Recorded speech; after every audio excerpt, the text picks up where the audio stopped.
Pernah nggak sih lu ngerasa hidup lu berat terus, padahal masalahnya nggak nambah? Bangun tidur capek, ketemu orang capek, ngobrol dikit langsung ngeluh. Dan tanpa sadar, lu ikut-ikutan ngeluh. Padahal dulunya lu orang yang optimis, punya mimpi, punya semangat. Pertanyaannya, apa hidup lu yang makin berat atau circle lu yang pelan-pelan ngeracuni pola pikir lu? Karena faktanya lu bukan cuma dipengaruhi lingkungan, lu dibentuk oleh siapa yang tiap hari lu dengar.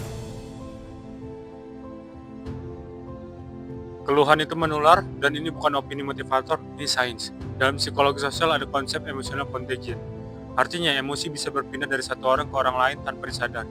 Ketika lo duduk bareng orang yang isinya ngeluh kerjaan, nyalain pemerintah, nyinyir soal hidup, merasa dunia gak adil, otak lo secara otomatis meniru dada emosi mereka, menyesuaikan perspektif, menganggap keluhan itu normal, apalagi kalau terjadi berulang setiap hari.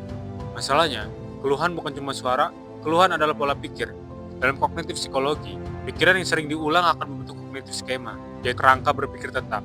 Kalau tiap hari yang lu dengar adalah hidup yang susah, usaha percuma, orang kaya mah enak, kita mah apaan, maka otak lo akan menganggap mengeluh sama dengan cara paling aman untuk merespon hidup. Lama-lama lo malas bertindak, takut ambil risiko, nyaman di posisi korban. Ini disebut helplessness. Kondisi ketika seseorang berhenti berusaha karena merasa usahanya nggak akan mengubah apapun. Dan yang bikin bahaya, circle ngeluh itu sering terasa hangat dan akrab. Karena mereka ngerti rasa sakit lo. Padahal yang lo dapat bukan solusi, tapi validasi untuk stagnan. Banyak orang sadar circle-nya toksik, tapi tetap bertahan. Kenapa? Karena keluhan menciptakan ikatan emosional palsu. Dalam psikologi relasi ada konsep co-rumination.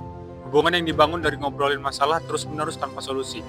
Awalnya terasa dekat, tapi dampaknya stres meningkat, kecemasan naik, energi mental terkuras.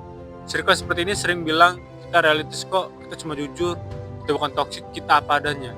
Padahal bedanya tipis banget. Jujur itu sadar masalah dan cari solusi, ngeluh itu sadar masalah tapi betah di situ. Masalah lainnya, orang yang mulai berkembang sering dianggap berubah. Ketika lo mulai fokus ke growth, mikir solusi, upgrade diri, lo bakal dibilang sok positif, alah sok sibuk, alah sok beda. Karena keberhasilan lo adalah cermin kegagalan mereka. Secara tidak sadar, circle ngeluh akan mengecilkan mimpi lu, menormalisasi kemalasan, mengejek disiplin lu. Bukan karena mereka jahat, tapi karena mereka takut tertinggal. Makanya banyak orang stuck bukan karena kurang kemampuan, tapi karena takut sendirian. Padahal dalam hidup, lebih baik sendirian sebentar tapi bertumbuh, daripada rame-rame tapi mandek.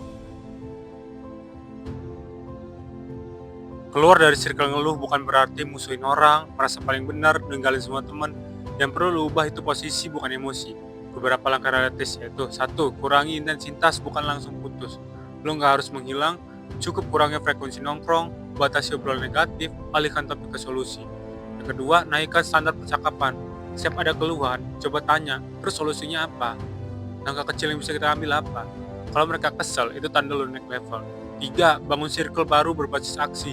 Gak harus banyak, 1-2 orang yang fokus ke progres, mau belajar, mau gagal dan bangkit. Itu udah cukup. Dalam riset self development, ada prinsip environment design. Ubah lingkungan, perilaku ikut berubah. Bukan karena lo sok kuat, tapi karena manusia itu adaptif. Lo gak harus jadi orang paling hebat di circle, tapi jangan jadi orang paling hidup di circle yang mati. Ingat satu hal, lo gak bisa membangun masa depan besar di lingkungan yang betah ngeluh. Bukan karena mereka jahat, tapi karena keluhan gak pernah bikin hidup naik level. Kalau video ini kena di lo, share ke temen lo yang lagi stuck atau mungkin ke diri lo sendiri. Subscribe channel ini kalau lo pengen upgrade mindset, circle, dan kualitas hidup lo. Karena hidup lo terlalu berharga buat dihabisin cuma buat ngeluh-ngeluh doang.